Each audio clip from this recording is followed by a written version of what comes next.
We been moving like we mobbing. Came from having nothing, I remember we was starving. Mama showed us how to solve it. Hit the strip with a couple pies, niggas trapped till we all lit. Tryna put my mama in the foreign. Buy her a rake for an umbrella for all them days that it was pouring. If I win, then we all win. Russian roulette, close your eyes and go all in. My brothers, they won't give up. Welcome to our podcast. I'm FB. I'm Tan. And we here. Never2Muchkicks. We on the road today.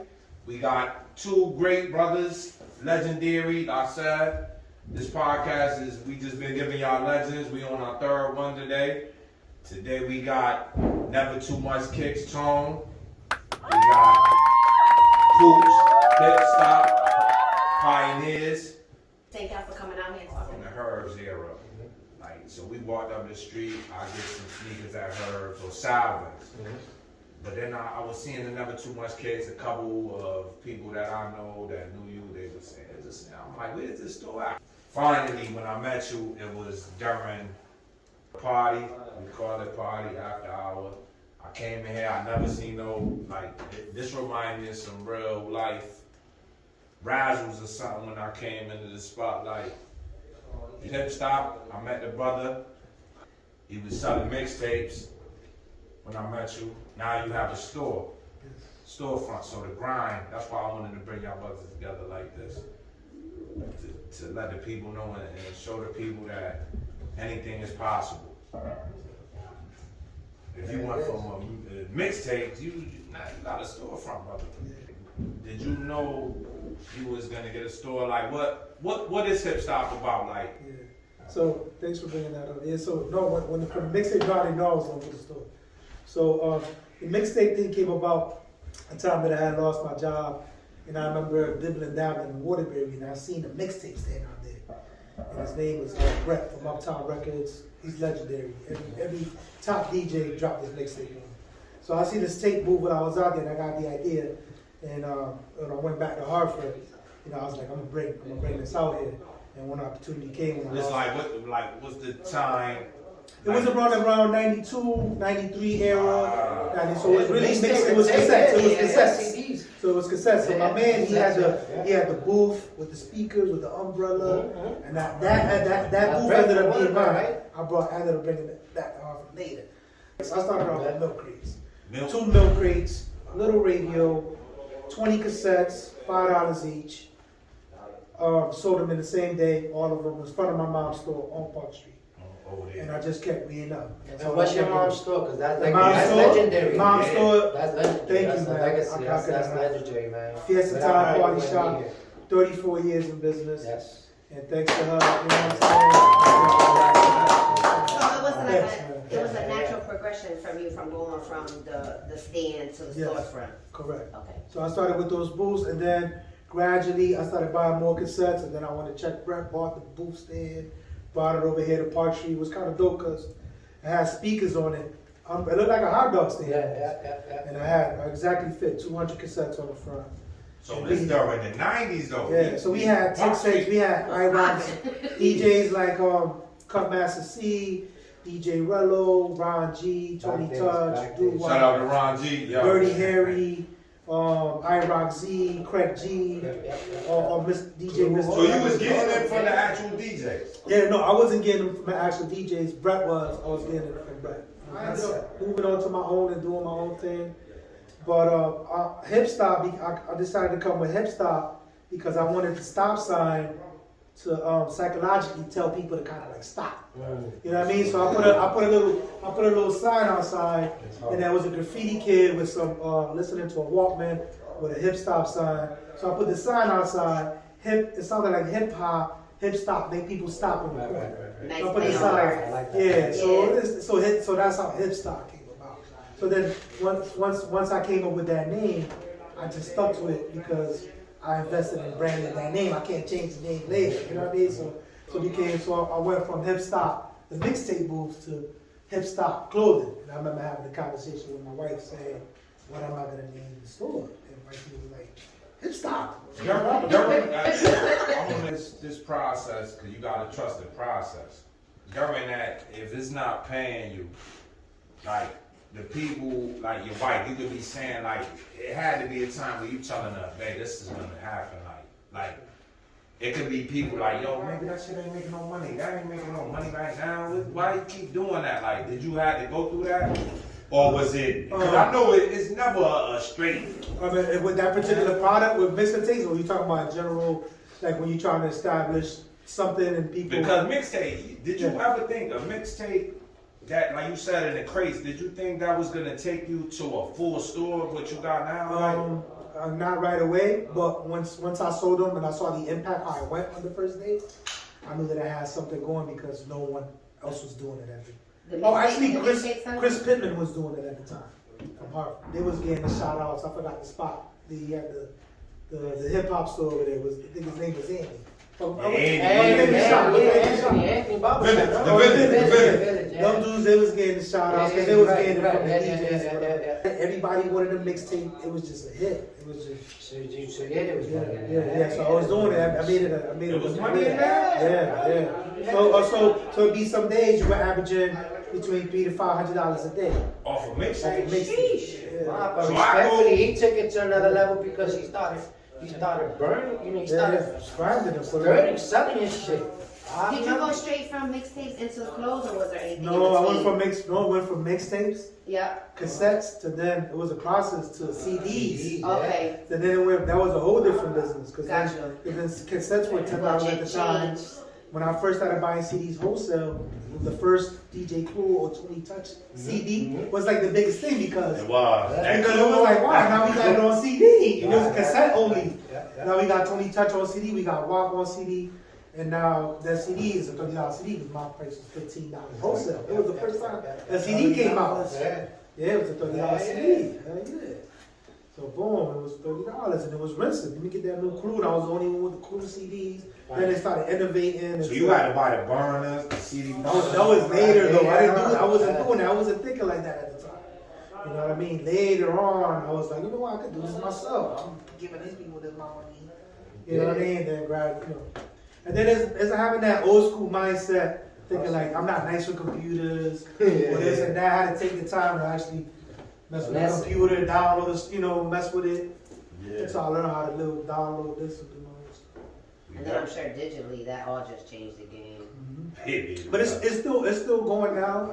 I still sell mix CDs. I still sell DVDs. Did you go straight from that, then get into clothes, or did you have any other ventures in between? No, so from the booth and the booth, we gradually started adding like little knockoff purses, a little knockoff this and that, because it was on the street. You know what I mean? So it was a quick flip. You know what I mean? So from there, I went and I actually invested into a nightclub in Meriden, which was at the time it was called Mambo's. I've been there. When I invested into it, that was you? Yeah, I changed the name into Mambo's. I've been there. You know what I mean? So actually, I went in there, being adventurous, trying to try something new, and I pretty much lost my life savings in there taking a chance. So what I did was I kind of sold my debt. Was like, hey, take my debt for the club. I'm out. I went back to the block to Park Street with the Mixtape CDs, and I just went harder than ever. And then within 3 to 4 months, I stacked up. I don't know, like 50 grand or something like that in like 5 months. Just grinding hard and just selling CDs. On the street. Just like that. This that era. That's why we bring It's that from there. I started Hipstop. I went to the store, looked at the window, at the old Hipstop, and I was like, damn, man. You was on Fiesta time. Yeah, I was at Fiesta time all those years, and I looked at it and I kept it, and I was like, damn, I'm gonna rent this spot right here. And I talked to them, and they gave me the most incredible price. Shout out to everybody on Park Street. I love Park Street, man. To have a business on Park Street is like one of the hardest, I feel. I don't know. I never had one, but from the outside looking at. I tell you one thing about Park Street is one of the hardest things to get away from. Getting away from people thinking that everything on Park Street is either bootleg. They feel like it, or they trying to knock on my culture or my people that are there. They think we They're trying to knock on the people that are out there asking to change. That are part of the. That's not who Park Street is. That's not our people. That's not our culture. Exactly. You know what I mean? So when people talk down or sometimes on Park Street, it's hard to get away from that. Right. But, you know, as long as you stay consistent and you stay, you stay True to your bringing, game. you're true to your game, bringing your A game. You know, eventually you can reverse that. But as far as business goes, to me, I it's the feel best like- street. Yeah, right, It is. 'Cause But I feel like, It's a whole lot of foot why traffic. they, Yeah, but I don't yeah. think we got bootleg stuff on Park Street. Yeah. What where they get these Because assumptions? they do got a like? lot of No, Yeah, That's yeah, not- because we okay, come from let's just refrain. It has nothing to do with the bootleg or whatever. It has to do with your community, first thing first. There's people that could afford Nikes, and there's people that could afford Tom McCann shoes, like $20 shoes. You gotta understand, it's where you are in the environment, right? So when you have above us, right, they're the smartest Koreans in the world, right? Why?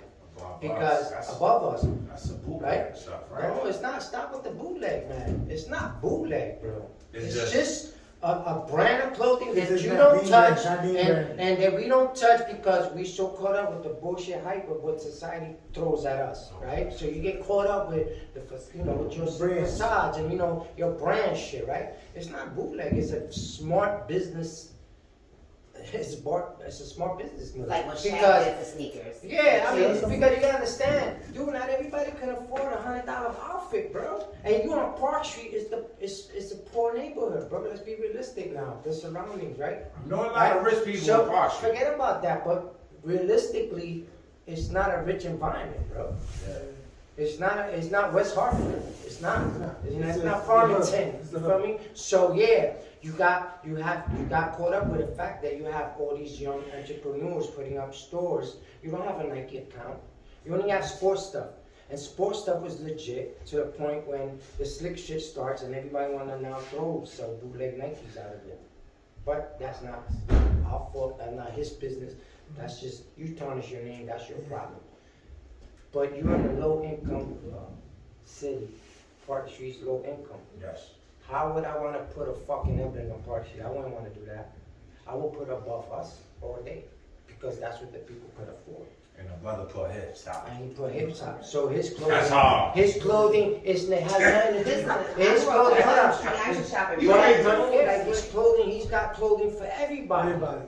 He got brand name and he got non-fruit Yeah. brand. That doesn't consider bootleg, bro. No. And that's what happens with us. We get stagnated That's to what put it that was. word in That's our what it mouth. was. No, we gonna change the cycle today because I want to make sure that's rephrased properly Yeah. because it has nothing to do with bootleg. No, It's a low income environment. They just automatically Yeah. assume. Right. Yeah, So we- you're gonna that's have a what low I- income. That's what I want to tell the people Feel me? too. I want to let y'all know, like the brother, he just explained it the best right now.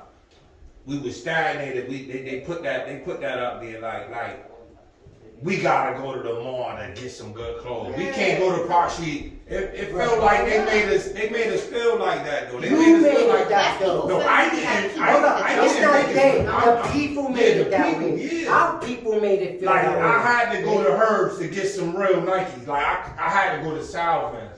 I couldn't go to the Poop Store, Hipstop. I couldn't go to Never2Muchkicks. Like it's like the people made it. Yeah, because you gotta understand something. With the success or whatever you dish out in your own community, you're gonna deal with your own people hating on you. So if Pooch owns something, his own people ain't gonna support him. Never2Muchkicks been in business for 6 years, sneaker wise.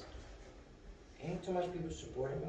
Strangers Right? support you But more. when you have somebody else, like this man came up to me 8 years ago, like he inspired me, I inspired him in a lot of ways. You feel me? That's real grown men shit. I never competed with Pooch. I never knew Pooch. And he never vice versa. I knew Pooch had CDs. I'm gonna go buy CDs and I'm gonna make money like he makes money. I'm gonna pay him what he wants, but I'm still making money. So he still gave you the opportunity to make money. And it's like when you go in his business, if you have something there that you could buy wholesale and I could use it in my store, I'll bring it to him. Feel me? And it grows like that. But we so caught up to the fact is that, oh no, we gotta go to the fucking mall and feel no. Business wise, in the community that I'm at, I can't sell $100 fleece outfit here. Cause I got a bunch of, it's a low income, it's where I'm at. Yeah. So the only ones that are gonna buy the $100 50 fleece suit or suit that I got is somebody like Pooch that likes it and he fucks with me. And you and that and vice versa. The people we know personally, right? But you have, as a business aspect of what I went through for the past 5 years here, I took a loss. Not everybody's buying $500, $300 pair shit. Y'all brothers did the impossible. I wanna, like I said. But if you have to have balls to keep running a business and pay taxes and deal with the bullshit you deal with today in the community, because it's your own people, realistically, that don't want to push you forward, They don't bro. want to support. So I don't blame the white man. I'm not into the political and the racial bullshit, but realistically, what's going on in our society today is that you're not having the right support system within your own people. And it's sad, you feel me? Because this man gets, before him, it was his parents. They worked hard.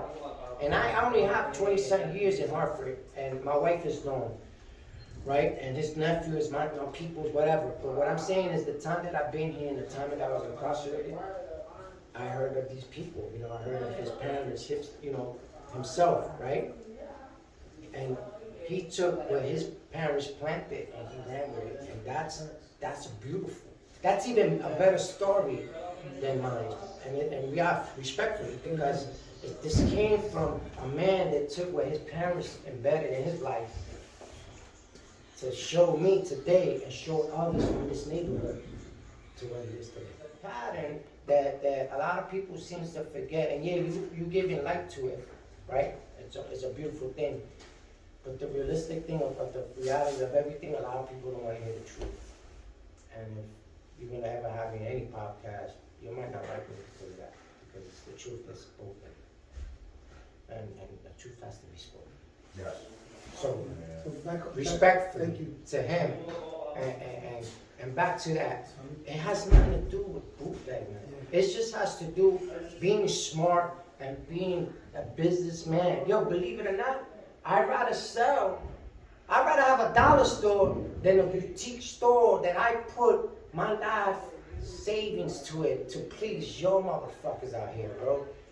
And I got fucked because the same motherfuckers that I tried to give them nice clothes and all that, they're the first ones that didn't come. But it's okay though, because They buy polo, they go buy some $1,000 sweater, but they don't want to come to your side Right, but this is what I'm and pay getting you to. $1,000 for the. You might got some But kids you or gotta whatever. understand, but you gotta understand something that you know what? Some Kids of You Sky. feed into it. Shout out to Kids of Sky. Shout out my brother Kids of Sky. It didn't man. stop me from living. I just changed it around. I just Make stopped sure it. y'all go check them. I got my own personal collection. I don't sell sneakers no more. And you know what? And if I want to sell sneaker, I want to sell sneaker that somebody and everybody could afford today.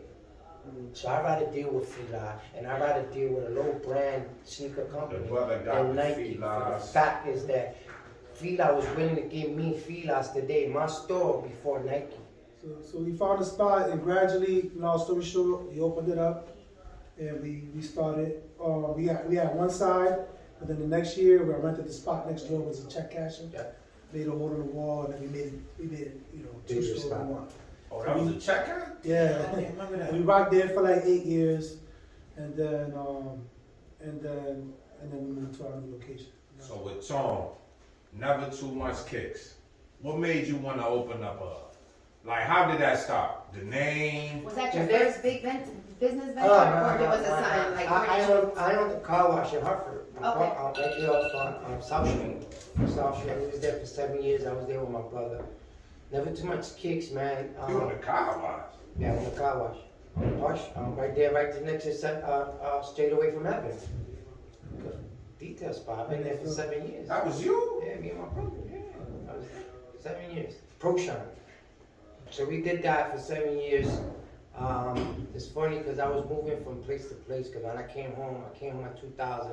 I did a 11-year bid. I came home. I met my wife. She's with me today, 21 years later.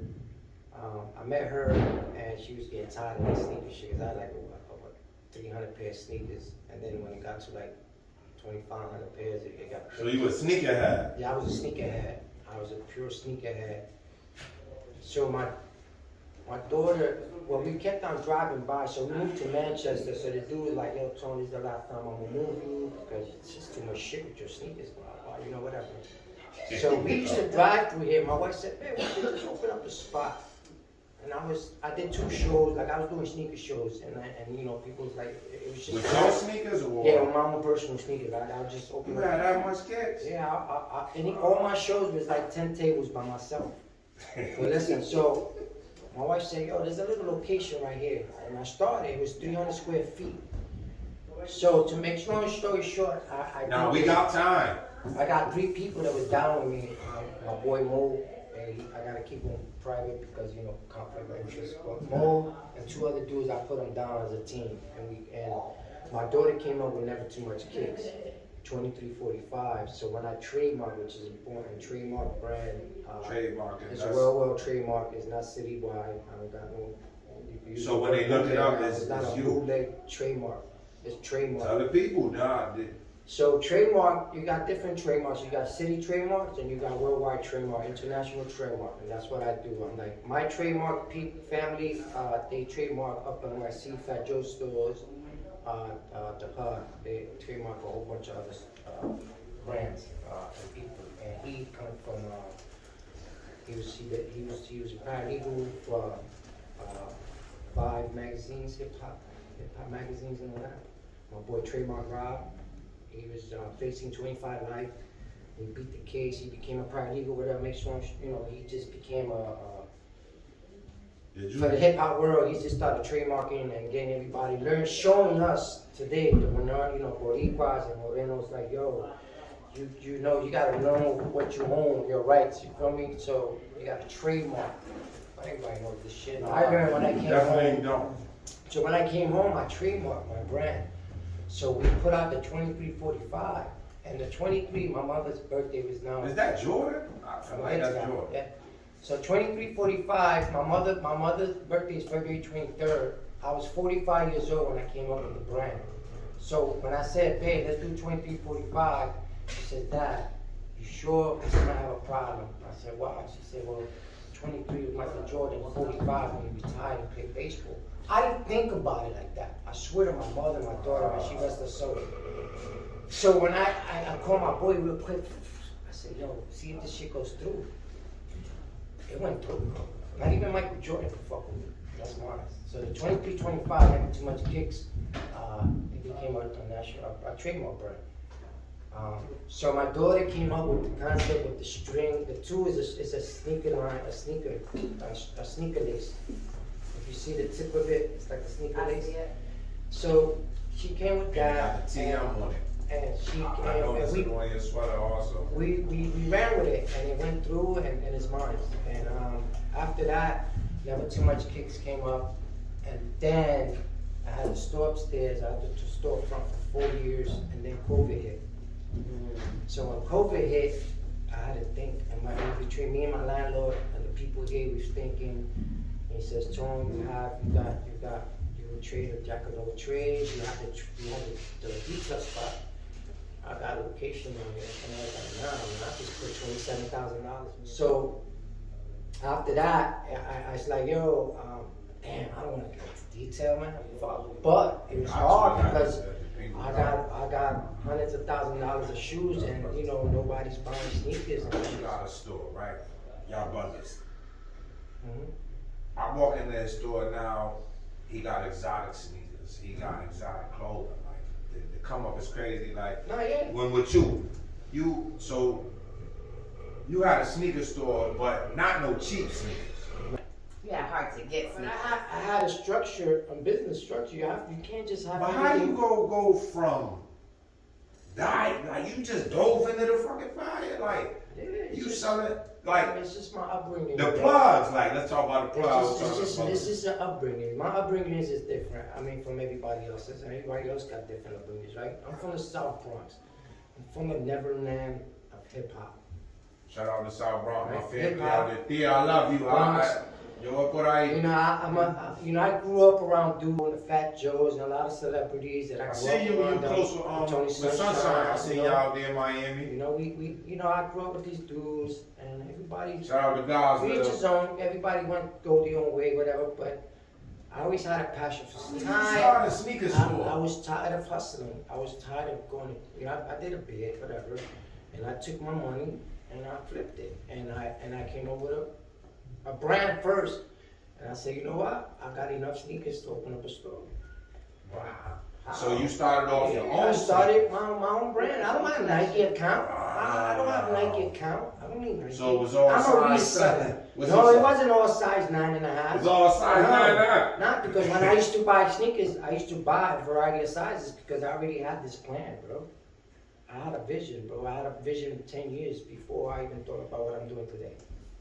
When I came home, I didn't want to go to jail anymore. I wanted to come up with my brand, which is my brand is sneakers. I'm into sneakers. I'm into fashion. You know, I'm Was a it- OG. Nigga.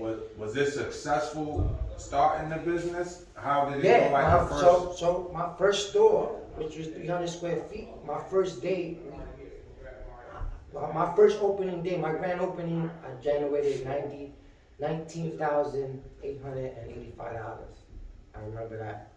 Wait, 19 racks and 19 racks on day one one? day. Day one. My grand opening day. Listen, when I realized that it was just materialistic shit that I was dealing with, man, I sold a lot of my fly shit. You know, I had a lot of exclusive shit that people couldn't get.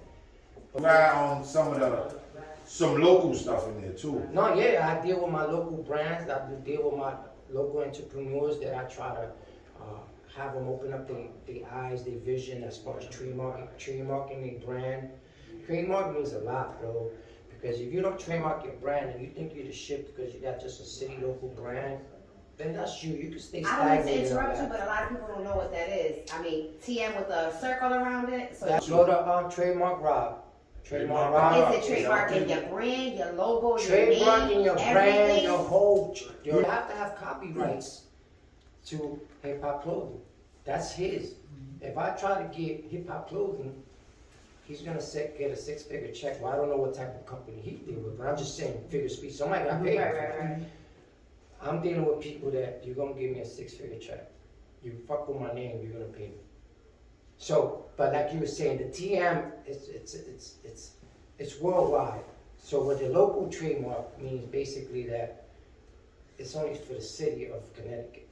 So there's different types of trademarking, what you were Yes, saying. So yes, you there's can get a different- trademark yes. locally and then worldwide. Locally, that's why I hold no weight. You want a trademark that's gonna hold weight. That if somebody fucking Korea comes up with Never2Muchkicks, Right. you have the people to back you up that's gonna go out there and get you that check. Right. And that's the people I deal with. I don't do nothing. They do it all. There's a big company, they're real, they do a lot of rappers, a lot of big, you know, and it doesn't cost much. With little $1,700 and you invest in yourself, instead of getting Cartiers and rims for your car, invest in yourself. Because this is all sacrifice. You know, Pooch owns a home, I own a home, we own homes. It's not easy. People see that, it's not about that, man. We have an overhead. And that overhead comes with responsibility. So when you got employees that you have to pay, you can't just take money out the safe and to go buy what you want because you made money for the day. No, that money Right. stays there. Like, you know, people think that our life is easy. What was the first shoe that you sold That day, that day? it was 3,500. It was Shit. the glow in the dark Frankenstein 20 posits that I had a pair and I sold them 3,500. And then I had a pair extra Toros 5s. I sold them for 6 G's. And who were these people that was coming? Yeah, I had a lot of people from out of state. I had a lot of people from all over, bro. And this was the grand opening for that little 300 square foot store? Yeah, my first day. Did you do a lot of promo for that, or was like more word of mouth? That's just me. That's This is who the fuck wild. I am and what I try to dish out, and the people that supported me at the time. You know, it was awesome. It was just like But 19 racks is a lot of support. Goddamn. What was the year though? that was like 5 years. Like what were we in before? We in 2020. 07, That was 17, 17, around that 19. era. My daughter passed 17. Yeah, about that era, 15, 16, 17. Yeah. How did you, like, if I'm jumping in, Well, I have few people that I dealt with. I dealt with Fat Joe. Up at once in a while, he opened up a month around the apart. same time? Yeah, a month apart. Alright, so. But they got Nike accounts. Like, for people, how you get Nike accounts, like? That's That's really what I was trying to say, What does like. that mean when Nike supply your store? Yeah, like, how you have do to have $1 million automatic in your account. I don't got that type of bread. Yeah, so when it comes down to opening a store, right? People think that it's kind of easy, like you can just be like, okay, let me open up a store, and I'm just gonna start selling all these products that you see at a, a global store like Macy's. It's not Eventually, like you that. want a wholesale Yeah, price. you can't right? go. I can't go right now to Ralph Lauren and be like, okay, I wanna start buying your product and I wanna have it in my store. Ralph Lauren is gonna say, oh, well, what kind of brands do you have in your store now? How does your store look? They want the What accounts do you carry in your store now? politics. It's politics. This to is it. what we Yeah, want. yeah. This So, is- so if you think you're gonna do that, it's gonna Yeah, take you yeah, forever. yeah. It took me 8 years to get a New Era account. It took me like 4 years to get a New And Era that's account. a good point. New era. And Yeah. That's a Like, small. reaching out to, like, the We want to rest say of New the, Era. like, Yeah, the yeah. major See, brands. but you see how it took them that? It only took me a year to get New Era. Because at that time I got New Era, I was the first one, basically, with my Never2Muchkicks. I only made 24 hats. Fitted hats, New Era hats. And the reason I got that count was, but the next person, and there's these shows that me and him attended, the magic shows, right? The magic show. yeah, and the magic other- show, what's night the other shows, The other show in New York, I forgot. Comp show. What's these fashion shows? Yeah, it's a big venues they have that you open accounts with people. Oh, A yeah. fashion show. Fashion So I show. met them, and you have to have bread to open them up. And unfortunately, thank God, I had somebody inside who took care of it. He has I a did it big account because now. sports stuff was there at the time, up the street, and they had Oh, because they they had knew the closed down. area? There was no one near me at the time. I don't sell hats like that. I'm The not. sports stuff was Yeah. 2 blocks away. Yeah. They had the account.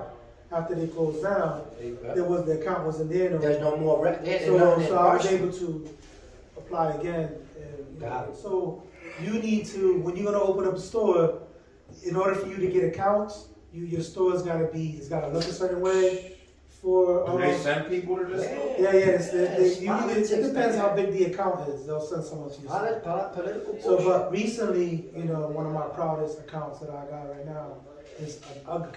I got an UGG account. We got us. Uggs. Us. That's UGG like is Beverly owned by Hills. UGG is owned by Deckers. Mhm. Deckers. Yeah.